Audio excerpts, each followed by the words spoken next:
จีนออกมาเรียกร้องลาวให้เร่งสืบสวนหาสาเหตุโจมตีด้วยระเบิดในแขวงไซสมบูรณ์ซึ่งทำให้ชาวจีนเสียชีวิต2 คนขณะที่รัฐมนตรีว่าการกระทรวงการต่างประเทศของสหรัฐหารือกรณีปัญหาความขัดแย้งในทะเลจีนใต้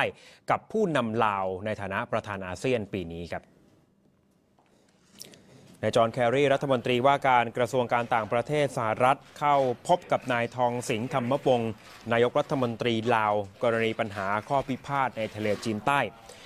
นายแคร์รีเปิดเผยว่าผู้นำลาวแสดงจุดยืนในฐานะประธานอาเซียนปีนี้ว่าจะปกป้องสิทธิทางทะเลและสนับสนุนให้ประเทศคู่ขัดแย้งเหนือพื้นที่ในทะเลจีนใต้หลีกเลี่ยงการเสริมสร้างกำลังทหาร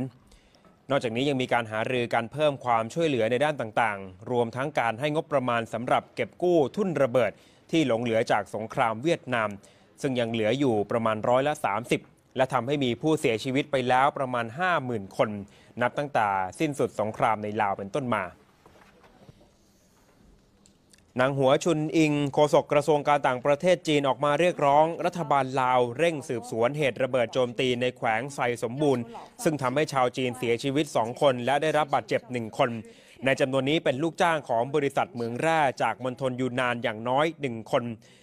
จีนเรียกร้องให้ลาวใช้มาตรการรักษาความปลอดภัยให้แก่ชีวิตและทรัพย์สินของชาวจีนที่อาศัยอยู่ในลาว